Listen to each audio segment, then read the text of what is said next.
الحمد لله وحده والصلاة والسلام على من لا نبي بعده أما بعد فإن خير الحديث كتاب الله وخير الهدي هدي محمد صلى الله عليه وسلم وشر الأمور محدثاتها وكل محدثة بدعة وكل بدعة ضلالة وكل ضلالة في النار فأعوذ بالله من الشيطان الرجيم فمن يكفر بالطاغوت ويؤمن بالله وقال الله سبحانه وتعالى واعبدوا الله ولا تشرك به شيئا.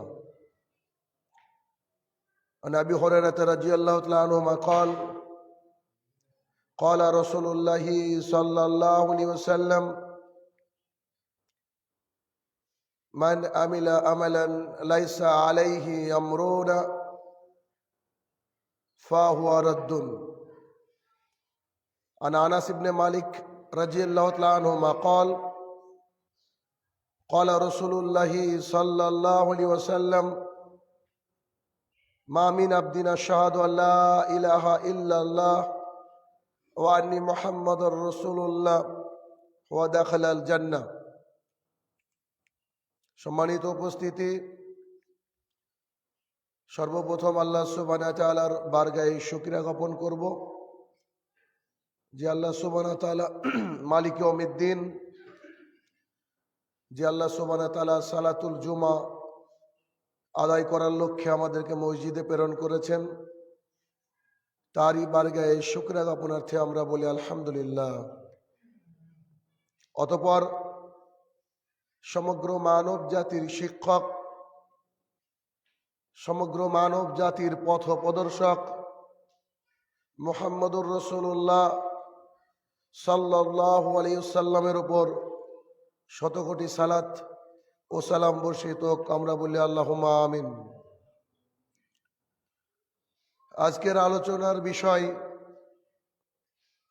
ঈমানের শাখাসমূহ, পর্ব 1। রাসূল সাল্লাল্লাহু আলাইহি সাল্লামের কাছ থেকে আমরা জানতে পারি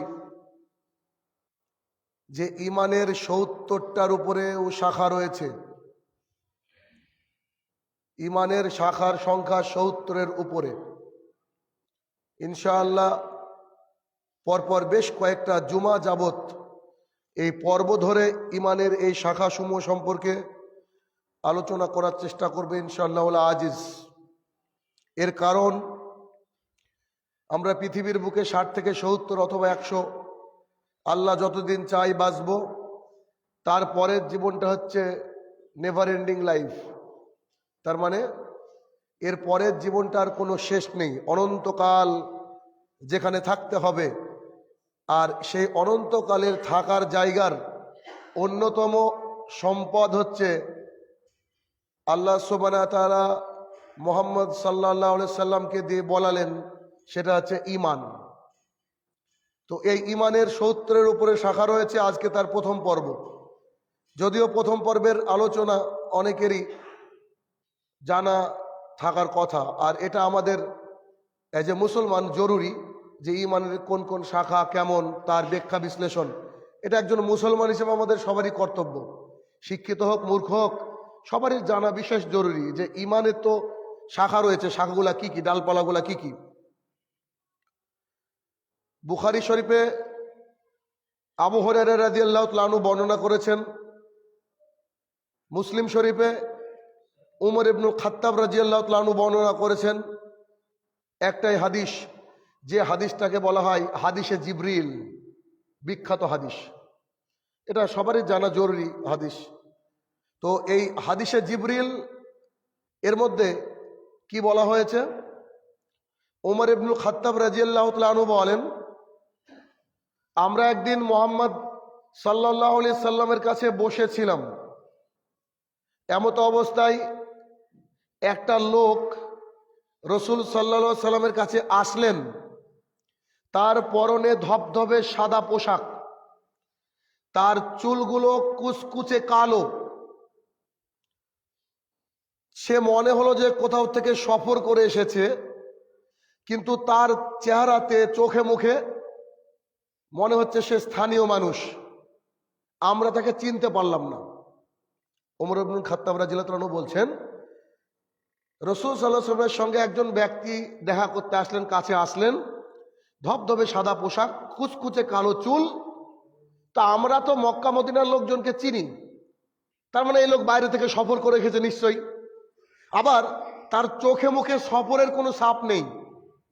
আপনি আমাকে এখন যেরকম ফ্রেশ দেখছেন, আমি গা ধুলাম, এই খুতবা দিচ্ছি, খুতবার পরে আমি বেরিয়ে যাবো, মালদায় প্রোগ্রাম আছে। তাহলে মালদায় যখন আমি নামবো আমাকে কি এমন ফ্রেশ দেখাবে? নিশ্চয়ই না। একটা সফরের যে ক্লান্তি, 200 কিলোমিটারের যে ক্লান্তি, ওরকম আমাকে চোখে মুখে ক্লান্তিটা ধরা দেবে। সিমিলারলি ওমর ইবনুল খাত্তাব বলছে যে আমরা তো সবাইকে চিনি মোটামুটি, কিন্তু এই ব্যক্তি ধবধবে পোশাক পরে এসেছে, অথচ তার শরীরে কোনো ময়লা নেই, সফর করে এসেছে তাও না, আবার আমরা চিনতেও পাচ্ছি না, ব্যাপার কি? আমরা চুপ থাকলাম। তিনি মুহাম্মদ সাল্লাল্লাহু আলাইহি ওয়াসাল্লামের হাঁটুর সাথে হাঁটুকে মিলিয়ে দিলেন। রাসূল সাল্লাল্লাহু আলাইহি ওয়াসাল্লাম হাঁটু গেড়ে বসেছিলেন, তিনি তার হাঁটুটা একবারে রাসূল সাল্লাল্লাহু আলাইহি ওয়াসাল্লামের হাঁটু সাথে ভিড়িয়ে দিলেন। তারপরে তার 2 হাত রাসূল সাল্লাল্লাহু আলাইহি ওয়াসাল্লামের উরুরানের উপরে রেখে দিলেন, হাঁটুর উপরে রেখে দিয়ে বলছেন, বলেন তো ইসলাম কাকে বলে? আগন্তুক ব্যক্তি এসে রাসূল সাল্লাল্লাহু আলাইহি ওয়াসাল্লামের হাঁটুর সাথে হাঁটু মিলিয়ে দিয়ে বলছে, বলেন ইসলাম কাকে বলে? তখন রাসূল সাল্লাল্লাহু আলাইহি সাল্লাম বললেন, ইসলাম হচ্ছে তা যে স্বীকার করে নেয় যে আল্লাহ ছাড়া হক সত্য কোনো মাবুদ নেই, দুর্গা দরগা পীর কিছু চলবে না, আল্লাহ ছাড়া হক সত্য কোনো মাবুদ নেই, এবং আমি মুহাম্মদ সাল্লাল্লাহু আলাইহি ওয়াসাল্লাম তার প্রেরিত বান্দা এবং রসুল। এটা বলার পরে মানুষের কর্তব্য হচ্ছে 5 ওয়াক্ত সালাত আদায় করা, তারপরে জাকাত দেওয়া, রমজান মাসে সিয়াম পালন করা, বাইতুল্লাহর তোয়াফ করা বা হজ করা। এটা হচ্ছে ইসলাম। এটা মুহাম্মদ সাল্লাল্লাহু আলাইহি ওয়াসাল্লাম ওই প্রশ্নকারী ব্যক্তিকে বললেন। তখন প্রশ্নকারী ব্যক্তি বলছে, বাহ মাশাআল্লাহ, বাহ খুব সুন্দর হয়েছে। ওমর ইবনুল খাত্তাব রাদিয়াল্লাহু তাআলা আনহু বলছেন, আমরা আশ্চর্য হয়ে গেলাম। ও প্রশ্ন করছে প্রশ্নের উত্তর নেওয়ার জন্য, আবার ওই ঘুরে বলছে বাহ সুন্দর হয়েছে। প্রশ্নকারী কে তাহলে? তারা ভাবতে লাগলেন যে প্রশ্ন করলে প্রশ্ন উত্তর পেয়ে গেলে ঠিক আছে, কিন্তু বলছে যে ঠিক হয়েছে। প্রশ্ন করছে তার মানে ও জানে এই প্রশ্নের উত্তর গেলা। এরপরে যে অংশটা সেটা আজকের বক্তৃতার সাথে রিলেটেড, হাদিসটা লম্বা। তখন সেই ব্যক্তি বলছেন, আগন্তুক ব্যক্তি, ঈমান কাকে বলে? বলেন ঈমান কি? তো রাসূল সাল্লাল্লাহু আলাইহি সাল্লাম বলছেন, ঈমান হচ্ছে আল্লাহর উপরে বিশ্বাস করা, ফেরেশতার উপরে বিশ্বাস করা, কিতাবের উপরে বিশ্বাস করা, নবী রাসূলের উপরে বিশ্বাস করা, শেষ দিবসের উপরে বিশ্বাস করা, আর তাকদীর, ভালো এবং মন্দের মালিক যে আল্লাহ, তার উপরে বিশ্বাস করা। সে বলল মাশাআল্লাহ সুন্দর হয়েছে। আমরা চুপ থাকলাম, দেখি কি ঘটে। এরপরে রাসূল সাল্লাল্লাহু আলাইহি সাল্লামকে সেই ব্যক্তি প্রশ্ন করলো, ইহসান কি? ইহসান কি? তখন মুহাম্মদ সাল্লাল্লাহু আলাইহি সাল্লাম বলছেন, ইহসান হচ্ছে এটা যে তুমি যখন ইবাদত করছো, ইবাদত করার সময় মনে হবে তুমি আল্লাহকে দেখতে পাচ্ছ। আল্লাহকে দেখতে পেলে ভয় হবে। কেমন করে দাঁড়িয়ে সালাত আদায় করা উচিত, যে একদম আল্লাহ সুবহানাহু ওয়া তাআলা দাঁড়িয়ে আছে। ইহসান হচ্ছে কি?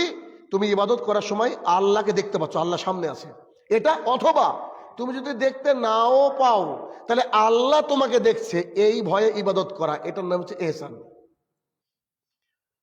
তখন জনৈক ব্যক্তি বলছে, মা তাকামুস সাহ, আচ্ছা বলো তো কিয়ামত কবে হবে? ওই ব্যক্তি, আগন্তুক ব্যক্তি বলছে, বলো কিয়ামত কবে হবে? এবার রাসূল সাল্লাল্লাহু আলাইহি ওয়াসাল্লাম বলছেন যে কিয়ামত কবে হবে প্রশ্নকারী ব্যক্তি আমার চেয়ে ভালো জানে। কিয়ামত কবে হবে যে আমাকে প্রশ্ন করছে সে আমার চেয়ে বেশি ভালো জানে। এরপরে সে ব্যক্তি উঠে চলে গেলেন। ওমর ইবনুল খাত্তাব রাদিয়াল্লাহু আনহু বসে আছেন। রাসূল সাল্লাল্লাহু আলাইহি ওয়াসাল্লাম বললেন যে ওই ব্যক্তি কে, তোমরা চিনতে পারোনি? তো বলছে আল্লাহ ওয়া রাসূলু আলাম, না আমরা তো চিনতে পারিনি বলে তো শঙ্কা করছিলাম, কে ব্যক্তি চিনি না, আবার সফরের কোনো ছাপ তার, মলিনতা তার মধ্যে নেই, ঘটনা কি? তখন রাসূল সাল্লাল্লাহু আলাইহি ওয়াসাল্লাম বলছেন, ইনি হচ্ছেন জিবরাইল আলাইহিস সালাম, যাকে আল্লাহ সুবহানাহু ওয়া তাআলা পাঠিয়েছিলেন তোমাদের ইসলাম শেখার জন্য। এটা হচ্ছে হাদিসে জিব্রাইল, বুখারী মুসলিমের হাদিস, প্রসিদ্ধ হাদিস, সবারই জানা উচিত এই হাদিসটা। এবার আজকে আমাদের আলোচনার বিষয় হচ্ছে যে ইমানের শাখা 70-এর উপরে শাখা আছে ইনশাআল্লাহ। আল্লাহ বাঁচিয়ে রাখলে প্রত্যেকটা জুমায়, যতটা জুমা লাগে লাগুক, প্রত্যেকটা শাখার সম্পর্কে ইনশাআল্লাহ কথা বলবো, যাতে করে আমাদের ইমান সম্পর্কে জানা জরুরি। আখেরাতে যে সবচেয়ে মূল্যবান সম্পদ, পৃথিবীর কোটি টাকা কোনো কাজে আসবে না, পৃথিবীর ব্যাংক ব্যালেন্স কোনো কাজে আসবে না, পৃথিবীর জমি জমা কোনো কিছু কাজে আসবে না। ওই সে বিখ্যাত হাদিস, আবু হুরায়রা রাদিয়াল্লাহু তাআলা আনহু বলেন, রাসূল সাল্লাল্লাহু আলাইহি সাল্লাম বলেছেন, এই পৃথিবীর সবচেয়ে সুখে থাকা মানুষ, যার ডিকশনারিতে দারিদ্রতা বলে কোনো শব্দ ছিল না, গরিব কাকে বলে সে জানতো না, সেই ব্যক্তিকে যদি জান্নাতের মধ্যে, জাহান্নামের মধ্যে একবার ডুবিয়ে তুলে আনা হয়, 1 সেকেন্ড সময় লাগবে না, একবার ডুবিয়ে তুলে এনে তাকে প্রশ্ন করা হবে, তুমি পৃথিবীতে কেমন ছিলা? তো সে ব্যক্তি বলবে, আল্লাহর কসম করে বলছি, পৃথিবীতে কোনোদিন সুখ পেয়েছি আমার মনে হয়নি। একই হাদিসের মধ্যে রাসূল সাল্লাল্লাহু আলাইহি ওয়াসাল্লাম বলছেন, যে লোকটা না খেতে পেয়ে থেকেছে, দিনের পর দিন খেতে পায়নি, অবস্থা খুব খারাপ, খাদ্যের অভাবে দাড়ি ঠিকঠাক দাঁড়াতে পারেনি, ওই ব্যক্তিকে যদি জান্নাতের মধ্যে একবার চুবিয়ে তুলে আনা হয়, সেই ব্যক্তিকে বলা হবে, বলেন আপনি পৃথিবীতে কেমন ছিলেন? তো সেই ব্যক্তি বলবে, আপনার ইজ্জতের কসম, আল্লাহকে সরাসরি আল্লাহর কসম করে বলবে যে পৃথিবীতে কোনোদিন অসুখ বিসুখ ছিল, খেতে পাইনি, এরকম কই মনে পড়ছে না। তার মানে এক চোবানিতে যদি সবকিছু ভুলে যাওয়া যায়, তাহলে পৃথিবীর এটা মূল্য কোনো কিছু নাই, মূল্যহীন। তাহলে এই জন্য সেখানকার সবচেয়ে বড় সম্পদ কি? ইমান। যার ইমান নাই তার কিছুই নাই। ধরেন মাদার টেরেজা, পৃথিবীর একজন মহিষী নারী, তিনি শান্তির উপরে নোবেল পুরস্কার পেয়েছেন নরওয়ে থেকে। তিনি হাজার হাজার লক্ষ লক্ষ শিশুদেরকে আদর করেছেন, বহু মানুষকে রাস্তা থেকে তুলে এনে মানুষ করেছেন, মরার সময় একটু শান্তি দিয়েছেন, মরার সময় একটু খাবার তুলে দিয়েছেন। সে মহিলাকেও জাহান্নামে যেতে হবে। কেন? যদি তিনি এই ইমানটা না নিয়ে চলে যেতে পারেন। অতএব যার ইমান নাই তার কোনো মূল্য আল্লাহ সুবহানাহু ওয়া তাআলার কাছে নাই। কেননা নূহ আলাইহিস সালাতু সালাম যখন নৌকা তৈরি করেছিলেন, জোড়ায় জোড়ায় বস্তু উঠছিল, জিনিসপত্র উঠছিল, পশু পাখি উঠছিল, তখন যখন পানির লেভেলটা বেড়ে যাচ্ছিল, তখন আল্লাহ সুবহানাহু ওয়া তাআলাকে নূহ আলাইহিস সালাতু সালাম বলেছিলেন, আল্লাহ, কেনান আমারই তো সন্তান, ওকে আমার নৌকায় উঠার মতো একটু আপনি পারমিশন দেন। তখন আল্লাহ সুবহানাহু ওয়া তাআলা বলেছিলেন যে তুমি নবী, তোমার জন্য সাজে না এটা, যে তুমি একটা বেঈমানকে আমার নৌকায়, এই তোমার নৌকায় উঠাবা। তার মানে বাপ বেটা সম্পর্ক থাকতে পারে না, যার ইমান নাই তার সাথে তার বাপের সম্পর্ক থাকতে পারে না, বাপের সাথে ছেলের সম্পর্ক থাকতে পারে না, মায়ের সাথে সন্তানের সম্পর্ক থাকতে পারে না। কারণ আল্লাহর কাছে ইমান ছাড়া আর কিছু কাজে লাগবে না। কে কার আত্মীয়, কার সাথে কার কত ভালো রিলেশন, এটা আল্লাহর কোনো প্রয়োজন নেই। সুতরাং আমাদেরকে ইমানটাকে মজবুত করতে হবে, ইমানটাকে জানতে হবে। এই জন্য শাখা সমূহের প্রতি বিশ্বাস রেখে তার প্রতি আমল করতে হবে। আরেকটা হাদিস, রাসূল সাল্লাল্লাহু আলাইহি সাল্লামকে জিজ্ঞাসা করা হলো যে ইমান কাকে বলে। যদি এই হাদিস আগের হাদিস থেকে বুঝে নিয়েছি ইমান কাকে বলে, তখন রাসূল সাল্লাল্লাহু আলাইহি সাল্লাম বলছেন, এই হাদিসে 5-6টা শাখার উল্লেখ রয়েছে, আরো শাখা আগামী পর্বে ইনশাআল্লাহ। তো প্রথম কথা বললেন যে আমানতু বিল্লাহি, আল্লাহর প্রতি ঈমান আনতে হবে। আল্লাহর প্রতি ঈমান আনতে হবে কেমন করে? ইব্রাহিম আলাইহিস সালামকে যখন আগুনের মধ্যে ফেলার জন্য প্রস্তুতি নেওয়া হচ্ছে, অনেকগুলা কাঠ একসাথে জড়ো করা হয়েছে, একদম দাউ দাউ করে আগুন জ্বলছে, আগুনের পাশে দাঁড়ানো যাচ্ছে না, এত কঠিন আগুন। তো ওই মুহূর্তে তাকে জিজ্ঞাসা করা হলো, এই যে আগুন এখন ফেলা হবে, আপনি এই বিষয়ে কি বলতে চাইছেন? আপনি কি আপনার কোন এক রব, যাকে আমরা চিনি না, তার থেকে ফিরে আসতে চাইছেন? তখন ইব্রাহিম আলাইহিস সালাম বললেন, হাসবুনাল্লাহি ওয়া নি'মাল ওয়াকিল, আমার জন্য আল্লাহ সুবহানাহু ওয়া তাআলাই যথেষ্ট অভিভাবক। এটা হচ্ছে আমানতু বিল্লাহি, আল্লাহর প্রতি ঈমান। আল্লাহ সুবহানাহু ওয়া তাআলা আমার জন্যই যথেষ্ট, এটাকে বলে আল্লাহ সুবহানাহু ওয়া তাআলার প্রতি ঈমান। এই লেভেলের ঈমান আমাদেরকে হতে হবে, এই ক্যাটাগরির ঈমান আমাদেরকে হতে হবে যে আমরা আল্লাহর উপরে এভাবে বিশ্বাস করি, সামনে আগুন হয়েছে তো কি, আমাদের অসুবিধা নাই। ইউনূস আলাইহিস সালাম সমুদ্রের মধ্যে মাছের পেটে চলে গেলেন। সমুদ্রের মধ্যে জাহাজ থেকে ঝাঁপিয়ে পড়ার পর এমনি মানুষ মারা যায়, তিনি বিশাল বড় একটা মাছের পেটে চলে গেলেন। মাছের পেটে আল্লাহ সুবহানাহু ওয়া তাআলা জিকির করলেন, আল্লাহ সুবহানাহু ওয়া তাআলা তাকে ডাঙ্গায় তুলে দিয়ে বললেন, ইউনুস, তুমি যদি আমার জিকির না করতা, আমার উপরে তাওয়াক্কুল না করতা, তাহলে কিয়ামত পর্যন্ত আমি তোমাকে মাছের পেটে রেখে দিতাম। এটা হচ্ছে তাওয়াক্কুল তু আল্লাহ, এটা হচ্ছে আল্লাহর প্রতি ঈমান, এটা হচ্ছে আল্লাহর প্রতি ঈমান। ইউসুফ আলাইহিস সালাম, মিশরের বাদশার স্ত্রী, তার প্রতি কোন নজর দিল।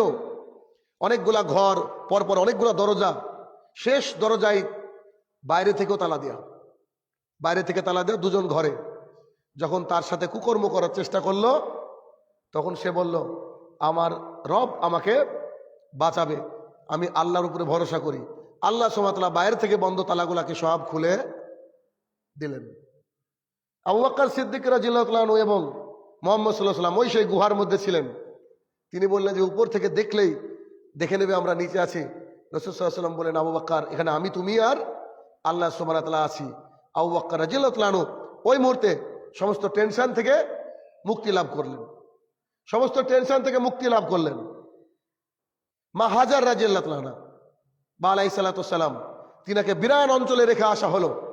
যখন জিজ্ঞাসা করা হলো যে আপনি কেন আমাকে রেখে যাচ্ছেন, এখানে কোনো পানি নাই, জনপদ নাই, আমি বাঁচবো কি করে কলিজার টুকরা ছোট্ট বাচ্চাকে নিয়ে? আপনি যে খাবার দিয়ে যাচ্ছেন, এই খাবার তো 3 দিনে ফুরিয়ে যাবে, আপনি কি আমাকে আল্লাহর জন্য রেখে যাচ্ছেন? তাহলে জি হ্যাঁ, আমি তোমাকে আল্লাহর জন্য রেখে যাচ্ছি। তখন তিনি বললেন যে আমি আশাবাদী, আমার আল্লাহ সুবহানাহু ওয়া তাআলার উপরে আমার এতটা ভরসা আছে যে আল্লাহ আমার কোনো ক্ষতি করবে না, আল্লাহ আমার কোনো ক্ষতি করবে না। রাসূল সাল্লাল্লাহু আলাইহি ওয়াসাল্লামকে একজন কাফের তরবারি গলার উপরে ধরেছে। রাসূল সাল্লাল্লাহু আলাইহি ওয়াসাল্লাম ঘুমিয়েছিলেন, শুয়েছিলেন, তরবারি গলার উপরে ধরে বলছে যে এখন আপনাকে কে বাঁচাবে? একবারে এভাবে ধরে আছে, এখন আপনাকে কে বাঁচাবে? রাসূল সাল্লাল্লাহু আলাইহি ওয়াসাল্লাম বলছে আল্লাহ। রাসূল সাল্লাল্লাহু আলাইহি ওয়াসাল্লাম বলছে আল্লাহ, অবাক হয়ে গেলেন। তারপরে রাসূল সাল্লাল্লাহু আলাইহি ওয়াসাল্লাম তরবারি কেড়ে নিয়ে বলছে, তোকে এখন কে বাঁচাবে? তখন বলছে, আমি আমার নিজেকে বাঁচাতে পারলে পারবো, না আল্লাহ আমাকে কে বাঁচাবে? তাহলে আল্লাহর উপরে তাওয়াক্কুল আগুনে পোড়ার আগে করছে, তরবারি ধরেছে তাও করছে, মাছের পেটে গিয়েছে তাও ভরসা আছে। তাহলে আল্লাহর প্রতি বিশ্বাস করতে হবে। নিঃসন্তান আল্লাহ সুবহানাহু ওয়া তাআলা আপনাকে রেখেছে, অধিক সন্তানের মালিক আল্লাহ সুবহানাহু ওয়া তাআলা আপনাকে করেছে। সুতরাং আপনার তাকদীর কেউ পরিবর্তন করতে পারে না আল্লাহ সুবহানাহু ওয়া তাআলা ছাড়া। অতএব আমানতু বিল্লাহি, আল্লাহর প্রতি ঈমান আনতে হবে, যেমন করে সাহাবায়ে কেরামরা এনেছিলেন, যেমন করে নবী রাসূলুল্লাহ এনেছিলেন। একবারে ঈমানের জায়গাকে স্ট্রং করে নিতে হবে, কারণ এখানে টাকা লাগে না, কায়িক পরিশ্রম লাগে না, শুধুমাত্র আল্লাহর উপরে বিশ্বাসটা করলেই হলো। আল্লাহর উপরে বিশ্বাস করেই দেখেন আপনার জীবন চলার পথ এত সুন্দর হবে, এটা ভাবনারও বাইরে। তাহলে 1 নম্বর বাক্য আমানতু বিল্লাহি, আল্লাহর প্রতি ঈমান আনতে হবে। ওয়া মালাইকাতিহি, ফেরেশতার প্রতি ঈমান আনতে হবে। ফেরেশতা কি? আবু হুরায়রা রাদিয়াল্লাহু তাআলা আনহু বলেন, রাসূল সাল্লাল্লাহু আলাইহি সাল্লাম বলেছেন, আল্লাহ সুবহানাহু ওয়া তাআলার সৃষ্টি 7 আসমান, 7 আসমানের এমন 1টা ইঞ্চি জায়গা ফাঁকা নেই যেখানে আল্লাহ সুবহানাহু ওয়া তাআলার সেজদায়, আল্লাহ সুবহানাহু ওয়া তাআলার জন্য রুকুতে ফেরেশতারা ব্যতিব্যস্ত নাই। আবার বুঝেন, এই যে বিশাল আকাশ, আমাদের চোখ থেমে যায়, এত বিশাল আকাশ, এইরকম 7খানা আকাশ রয়েছে। তাহলে কত বিঘা জমি আছে এটা আপনার আমার ক্যালকুলেটরে ধরবে না। এরকম 7টা আকাশের 1টা ইঞ্চি জায়গা ফাঁকা নেই যেখানে ফেরেশতারা আল্লাহর জন্য রুকু করে আছে, আল্লাহর জন্য সুজুদ অর্থাৎ সেজদা করে আছে। তার মানে ফেরেশতা কত বিলিয়ন ট্রিলিয়ন, আল্লাহু আলাম। তাহলে সেই ফেরেশতার উপরে কি করতে হবে? ঈমান আনতে হবে। আবু হুরায়রা রাদিয়াল্লাহু তাআলা আনহু বলেন, রাসূল সাল্লাল্লাহু আলাইহি সাল্লাম বলেছেন, যার পা ইসলামের জন্য ধূলিধূসর হয়েছে, ইসলাম প্রচারের জন্য বেরিয়েছে, ধূলিধূসর হয়েছে, সেই ব্যক্তি কখনো জাহান্নামের আগুনকে স্পর্শ করবে না। আর সেই ব্যক্তি যখন রাস্তা দিয়ে যায়, ফেরেশতারা তার ডানা বিছিয়ে দেয়, ফেরেশতারা ডানা বিছিয়ে দেয়, যে ফেরেশতা। আর এখানকার অবস্থা কি? এখানকার ব্যাপারে রাসূল সাল্লাল্লাহু আলাইহি সাল্লাম বলছেন, যখন বান্দারা মসজিদে একত্রিত হয়ে আমার প্রশংসা করে, আমরা শুরুতে বলেছি আলহামদুলিল্লাহ, আমার প্রশংসা করে, তখন আল্লাহ সুবহানাহু ওয়া তাআলা ফেরেশতাদেরকে বলেন, যাও যাও যাও যাও, ওদের উপরে রহমত নাজিল করো, যাও তাদের উপরে রহমতের চাদর ধরে থাকো। এখন ধরে আছে ফেরেশতারা রহমতের চাদর এখানে আমাদের মাথার উপর। এবার হাদিসের শেষের দিকে আল্লাহ সুবহানাহু ওয়া তাআলা বলছেন যে তার কাছে যে ফেরেশতারা রয়েছে, নিকটে ফেরেশতা রয়েছে আল্লাহর নিকটে। আল্লাহ ওই ফেরেশতাদেরকে বলে, ফেরেশতা বলছিলাম ওই যে লোকগুলো আমার প্রশংসা করছে, এরা কি আমাকে দেখেছে? তো ফেরেশতা বলছে জি না, আপনাকে দেখেনি। তো যে আমাকে না দেখেই এত প্রশংসা করছে, বলে জি হ্যাঁ। তো তাহলে কি করা উচিত? তা আপনি বলেন কি করা উচিত? তোদেরকে ক্ষমা করে দেন। আল্লাহ বলছে যাও, ক্ষমা করে দিলাম। সুবহানাল্লাহি ওয়া বিহামদিহি। তাহলে বুঝে নিতে হবে আমাদের কাঁধে সবসময় ফেরেশতা আছে, সবসময় লিপিবদ্ধ করছে আমরা কখন পাপ কাজ করছি, ভালো কাজ করছি, সব লিখছে। তাহলে ও মালাইকাতিহি, ফেরেশতার প্রতি ঈমান আনতে হবে। এরপরে রাসূল সাল্লাল্লাহু আলাইহি ওয়াসাল্লাম বললেন ও কুতুবিহি, কিতাবের প্রতি ঈমান আনতে হবে। কিতাব মানে কোরআনুল কারীম। কোরআনুল কারীম মানে পূর্ণাঙ্গ জীবন বিধান। আপনাকে আমাকে আখেরাতে যদি আমরা বাঁচতে চাই, তাহলে আমাদের একমাত্র বাক্য কোরআন এবং হাদিস থেকে মেনে নিতে হবে।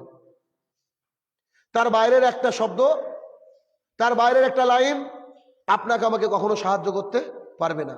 এই কোরআনুল কারীমের মধ্যে গান হারাম বলা হয়েছে, গান শোনা যাবে না। এই কোরআনুল কারীমের মধ্যেই লোনকে হারাম করা হয়েছে, সুদকে হারাম করা হয়েছে, অবৈধ ব্যবসাকে হারাম করা হয়েছে। হারাম তো হারামই। আল্লাহ সুবহানাহু ওয়া তাআলা এই কোরআনুল কারীমের মধ্যে 5 বার সালাতের কথা বলেছেন, এই কোরআনুল কারীমের মধ্যেই পর্দার কথা বলেছেন। কমপ্লিট একটা জীবন বিধান আল্লাহ সুবহানাহু ওয়া তাআলা দিয়েছেন। ও কুতুবিহি, কিতাবের প্রতি ঈমান আনতে হবে। আল্লাহ সুবহানাহু ওয়া তাআলা আমাদের সবাইকে এতক্ষণ যা শুনলাম এবং কিতাবের উপরে পূর্ণাঙ্গ ঈমান আনার তৌফিক আদা করুক। আল্লাহুম্মা আমিন। আলহামদুলিল্লাহ ওয়াহদা ওয়াসসালাতু ওয়াসসালামু আলা মান লা নাবিয়্যা বাদা, আম্মা বাদ। রাসূল সাল্লাল্লাহু আলাইহি ওয়াসাল্লামের কাছ থেকে আমরা ঈমানের সংজ্ঞা শুনছিলাম। প্রথমে পেলাম আল্লাহ সুবহানাহু ওয়া তাআলার প্রতি ঈমান, তারপরে মালাইকা অর্থাৎ ফেরেশতার প্রতি ঈমান, 3 নম্বরে আমরা পেলাম কুতুবিহি, কিতাবের প্রতি ঈমান। 4 নম্বরে রাসূল সাল্লাল্লাহু আলাইহি ওয়াসাল্লাম বলেন অরসুলিহি, রাসূলের প্রতি ঈমান আনতে হবে। রাসূলের প্রতি ঈমান আনতে হবে। কোন রাসূল? যে রাসূল পৃথিবীর সর্বশ্রেষ্ঠ মানুষ, যে রাসূলের তুলনা হয় না, যে রাসূলের তুলনা হয় না, পৃথিবীর সবচেয়ে বড় ইনসাফকারী, সেটা হচ্ছে আমাদের প্রিয় নবী সাল্লাল্লাহু আলাইহি ওয়াসাল্লাম। অতএব তার প্রতি ঈমান আনতে হবে। যেমন করে সাহাবায়ে কেরামরা ঈমান এনেছিল, যেমন করে তৎকালীন মুশরিক, বেদিন, বেঈমানরা পর্যন্ত রাসূল সাল্লাল্লাহু আলাইহি ওয়াসাল্লামের ব্যবহারে ঈমান এনেছিল, তাহলে তার চরিত্র কতটা ভালো। আমরা মাঝে মধ্যে বলি ফুলের মধ্যে পবিত্র, ফুলের মধ্যেও অপবিত্রতা আছে, কিন্তু আমাদের রাসূল সাল্লাল্লাহু আলাইহি ওয়াসাল্লামের চরিত্রে কোনো অপবিত্রতা নেই। নিজেরা রক্ষণাবেক্ষণ করতেন কাবার চাবি থাকতো অন্য একজন ব্যক্তির কাছে, ইবনু তালহা বলে একজন ব্যক্তি। তো রাসূল সাল্লাল্লাহু আলাইহি ওয়াসাল্লাম তাকে গিয়ে বলছেন, কই কাবার চাবিটা দেন তো, একটু আল্লাহর ঘরের তোয়াব করব। তো সে বলছে যে আমি কি পাগল নাকি, তোমাকে চাবি দেব? রাসূল সাল্লাল্লাহু আলাইহি ওয়াসাল্লাম অনেক মিনতি করলেন, অনেক তাকে বোঝালেন যে আমাকে চাবি দাও, বিশ্বাস করো, আমি একটু আল্লাহর ইবাদত করে কাবা ঘরের চাবিটা তোমাকে দিয়ে দেব। যখন দিল না, তখন রাসূল সাল্লাল্লাহু আলাইহি ওয়াসাল্লাম বললেন যে কোনো একটা সময় তো এমনও হতে পারে সব মানুষ ইসলাম গ্রহণ করে নেবে, সেই দিন হয়তো কাবার চাবিটা আমার কাছে থাকবে। তখন সে বলল যে না না, কখনো না। যদি কোনোদিন মানুষ এই চাবিটা তোমার কাছে থাকে, সেদিন ভাববা কুরাইশের একজন ব্যক্তিও বেঁচে নেই দুনিয়াতে। রাসূল সাল্লাল্লাহু আলাইহি ওয়াসাল্লাম বললেন আল্লাহ চাইলে এটা হতেও পারে। রাসূল সাল্লাল্লাহু আলাইহি ওয়াসাল্লামকে কাবার মধ্যে ঢুকতে দেয়নি মানুষ, অনেক দিন কেটে গেছে, মক্কা বিজয় হয়ে গেছে। মক্কা বিজয়ের দিন যখন রাসূল সাল্লাল্লাহু আলাইহি ওয়াসাল্লাম অনেকগুলা সাহাবায়ে কেরামকে নিয়ে আসছেন, তখন এই উসমান ইবনু তালহা দেখলেন যে রাসূল সাল্লাল্লাহু আলাইহি ওয়াসাল্লাম আজকে আসছে, আজকে তো আমাকে প্রতিশোধ নেবে। সে করলো কি, বাড়ির আশপাশে কোথাও লুকালো না, কাবার হাতিমের এক কোনায় লুকিয়ে বসে আছে।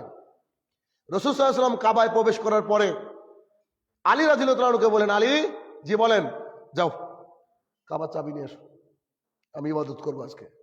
তো সে খুঁজে খুঁজে কোথাও পেল না। সে ভাবলো যে কি করি, বিচক্ষণ মানুষ, খুঁজতে খুঁজতে সে কাবার হাতিমের কাছে গিয়ে বলছে যে একদম কুকুরিয়ে বসে আছে, ভাষাটা এরকম লিখেছে, একদম কুকুরিয়ে বসে আছে। সে দেখে ভয় করে ফেললো তাকে, যে এবার তোমার চাবি কেড়ে নেবে। একটু ধস্তাধস্তি হলো, চাবি তাও দিবে না ও। তখন চাবি নিয়ে মুহাম্মদ সাল্লাল্লাহু আলাইহি ওয়াসাল্লাম এর কাছে দেওয়া মাত্রে রাসূল সাল্লাল্লাহু আলাইহি ওয়াসাল্লামের চাচা আব্বাস রাদিয়াল্লাহু আনহু তিনি হজের মৌসুমে হাজিদেরকে পানি পান করাতেন। তো তিনি মনে মনে ইচ্ছা প্রকাশ করলেন, রাসূল সাল্লাল্লাহু আলাইহি ওয়াসাল্লামকে বললেন, আল্লাহ রাসূল, আমি তো হাজিদেরকে পানি টানি পান করাই, আপনি যদি কাবার চাবিটা আমাকে দেন তাহলে একটু ভালো লাগবে আর কি, দায়িত্ব পেলে। আল্লাহর ঘরের দায়িত্ব কেনা চাই, কাবার চাবি মানে তো একটা বিশাল ব্যাপার, আপনি তো আমাকে দেন। রাসূল সাল্লাল্লাহু আলাইহি ওয়াসাল্লাম কাবার চাবিটা তাকে দেবে, আল্লাহ সুবহানাহু ওয়া তাআলা আকাশ থেকে আয়াত নাজিল করে দিলেন যে কাবার চাবি যে মালিক তাকেই দিয়ে দিতে হবে। এতদিন পর প্রতিশোধের মুহূর্ত, চিন্তা করেন। সঙ্গে সঙ্গে চাবিটা নিয়ে আলী রাদিয়াল্লাহু আনহুকে বলছে, আলী যাও দিয়ে আসো।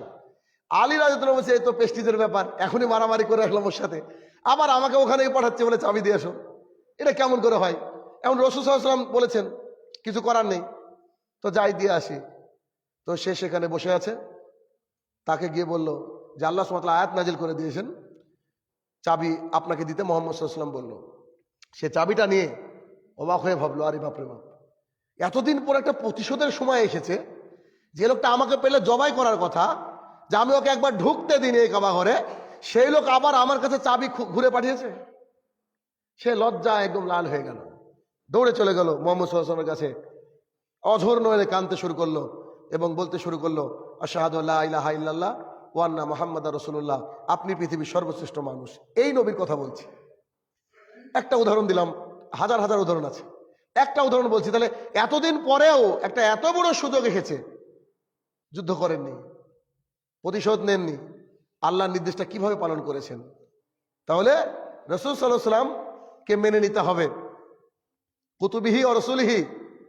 এরপরে বললেন যে ওয়াইয়ুমুল আখির, শেষ দিবস, যেদিন সবাইকে একত্রিত হতে হবে কিয়ামতের মাঠে, ওই দিনের প্রতি ঈমান আনতে হবে, যেদিন কেউ কাউকে চিনতে পারবে না, যেদিন দুনিয়ার কোনো সম্পদ কাজে লাগবে না, যেদিন মানুষকে এমনভাবে দেখানো হয়েছে কোরআনুল কারীমে যে মানুষকে দেখে মনে হবে মাতাল। আল্লাহ বলছেন, না, এরা কেউ মাতাল না, আমার আযাবটা এইরকম, আমার আযাবটা এত কঠিন।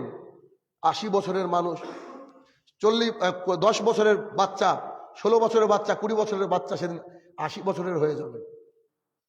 প্রসব হয়নি এমন মা সন্তান পেটে নিয়ে মারা গেছে, তার বাচ্চা হয়ে যাবে। মানুষ এত বেশি ঘামতে থাকবে, কেউ ঘামে সাঁতার খেলবে, সূর্য থাকবে মাথার উপরে, সমস্ত নবী রাসূলরা যুক্তি করবে যে কার কাছে যাওয়া যায়, একে একে সব নবীর কাছ থেকে রিটার্ন চলে আসবে, নবীদেরও কিছু করার থাকবে না। এই জন্য রাসূল সাল্লাল্লাহু আলাইহি ওয়াসাল্লাম তার মেয়ে ফাতেমাকে বলছে, মা, তোমার যদি কিছু চাওয়ার থাকে দুনিয়াতে চেয়ে নাও, আখেরাতে আমি মুহাম্মদ সাল্লাল্লাহু আলাইহি ওয়াসাল্লাম তোমার কিছু উপকার করতে পারবো না। এই বাক্যটা যদি আমাদের মুসলমানরা বুঝে নিত, তাহলে পীরতন্ত্র আর থাকতো না সমাজে। কেন? রাসূল সাল্লাল্লাহু আলাইহি ওয়াসাল্লাম নিজের মেয়েকে বলছে যে আমি তোমার কিছু করতে পারবো না কিয়ামতের মাঠে, তোমার যা চাওয়ার এখান থেকে নাও, আর নাহলে আমল করো, ব্যাস, আমার কিছু করার থাকবে না। সেদিন সবাই বলবে ইয়া নাফসি ইয়া নাফসি। কারা বলবে? সাধারণ মানুষও বলবে, মুহাম্মদ সাল্লাল্লাহু আলাইহি ওয়াসাল্লামের মতো আরো যারা থাকবে, রাসূল সাল্লাল্লাহু আলাইহি ওয়াসাল্লাম বাদ দিয়ে আর অন্যান্য নবীরাও বলবে ইয়া নাফসি ইয়া নাফসি। আল্লাহ আজকে আমার কি হয়, আল্লাহ আজকে আমার কি হয়, কেউ কারোর দিকে তাকানোর রাস্তায় থাকবে না। চিন্তা করেন, সেই দিনের প্রতি ঈমান আনতে হবে। এরপরে এই হাদিসের শেষে রাসূল সাল্লাল্লাহু আলাইহি ওয়াসাল্লাম বলেন, ওয়া কাদরি শাররি মিন আল্লাহ সুবহানাহু ওয়া তাআলা, ভালো এবং মন্দের মালিক যে আল্লাহ, এই আল্লাহর প্রতি তাওয়াক্কুল রাখতে হবে, আল্লাহর প্রতি ভরসা রাখতে হবে, যে তাকদীরের উপরে ভরসা রাখতে হবে, যে আমার ভাগ্যে এটা ছিল তাই ঘটে গিয়েছে, আমার ভাগ্যে ওটা ছিল না তাই আমি পাইনি। কিছু না পাওয়ার জন্য আফসোস করে লাভ নেই। কেন? কারণ ওইটা আল্লাহ সুবহানাহু ওয়া তাআলাই ভালো জানেন যে আমাদের উপরে ওইটা হয়তো যথেষ্ট হতো না, তাতে কিছু একটা অকল্যাণ ছিল, তার জন্য হয়তো আল্লাহ সুবহানাহু ওয়া তাআলা আমাদেরকে ওইখান থেকে বিরত রেখেছে। আবার যেটা পাওয়ার ওটা আল্লাহ সুবহানাহু ওয়া তাআলা দিবে, অথবা আল্লাহ সুবহানাহু ওয়া তাআলা বান্দাকে পরীক্ষা করছেন, যে আমি পরীক্ষা করে দেখি। এই জন্য দেখবেন কাউকে আল্লাহ খালি মেয়ে সন্তান দিয়েছে, এমনও পরিবার আছে, কাউকে আল্লাহ খালি ছেলে সন্তান দিয়েছে, এমনও পরিবার আছে আল্লাহ সুবহানাহু ওয়া তাআলা কাউকে সন্তানই দেননি। এগুলো সব আল্লাহ সুবহানাহু ওয়া তাআলার তরফ থেকে পরীক্ষা, আর এটা হচ্ছে তাকদীর, আর এই তাকদীরকে মেনে নিতে হবে। ধরেন আপনি ফসল তৈরি করেছেন, সুন্দর ধান হয়ে গেছে, আগামীকালকে কাটবেন, আজকে আল্লাহ সুবহানাহু ওয়া তাআলা এমন একটা সয়লাব দিয়ে দিল, এমন একটা শিলাবৃষ্টি দিয়ে দিল, একটা ধানও আপনি মাঠ থেকে তুলতে পারলেন না। আপনার ধরেন 20 বিঘা ধান আছে, আপনি মনে মনে ভাবলেন যে সিসি আল্লাহ কি করলো, জি না, আপনাকে ইন্নালিল্লাহ বলতে পারেন, আপত্তি নেই। তবে আপনি যদি ধৈর্য ধারণ করেন, এর ফল হয়তো আল্লাহ সুবহানাহু ওয়া তাআলা আপনাকে কিয়ামতের মাঠে দিবে, অথবা পৃথিবীতে অনেক বড় কোনো পাপ করেছিলেন, ওই পাপটা আল্লাহ হয়তো পৃথিবী থেকেই দূর করে দিলেন। এই জন্য তাকদীরের প্রতি ঈমান রাখতে হবে। তার মানে যে মুসলমান তাকদীরের প্রতি ঈমান রাখে, তার ভালো হোক আর খারাপ হোক, সব সময় আল্লাহরই প্রশংসা করে। মানে মুমিন একটা আশ্চর্য জিনিস, যদি ভালো কিছু হয় বলছে আলহামদুলিল্লাহ, যদি কিছু না পায় তো বলবে যে আলহামদুলিল্লাহ, যদি বিপদে পড়বে বলবে ইন্নালিল্লাহ। সব দেখেন আল্লাহর নাম। আজকে 5,000 টাকা ইনকাম হয়েছে, বলছে আলহামদুলিল্লাহ।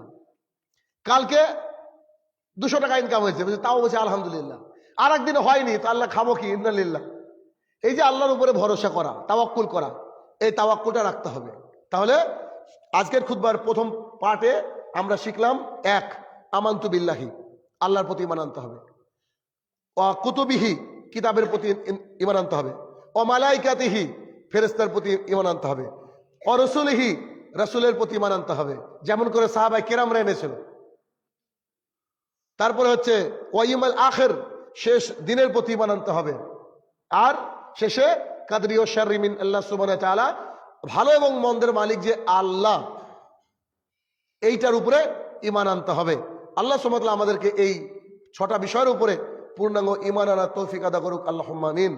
আমাদের মধ্যে যারা অসুস্থ রয়েছে আল্লাহ যেন শিফা দান করে, আল্লাহুম্মা আমিন। যারা কবরের তলে শায়িত আল্লাহ সুবহানাহু ওয়া তাআলা যেন ক্ষমা করে দেন, আল্লাহুম্মা আমিন। হে আমার প্রতিপালক, আমরা যেন ঈমানের শাখাগুলোর উপরে সাহাবায়ে কেরামের মতো ঈমান নিয়ে পৃথিবীর মায়া ত্যাগ করতে পারি, সেই সুব্যবস্থা করে দেও, আল্লাহুম্মা আমিন। হে আমার প্রতিপালক, আমরা যেন হালাল খেয়ে পৃথিবীর মায়া ত্যাগ করতে পারি, সেই সুব্যবস্থা তুমি করে দাও, আল্লাহুম্মা আমিন। আল্লামা দিল হোসেন সাইদি, ডক্টর জাকির নায়েক, আবারও যেন স্বমহিমায় গোটা বিশ্ব জুড়ে দাওয়াতের কাজ করতে পারে, সেই তৌফিক আদা করো, আল্লাহুম্মা আমিন।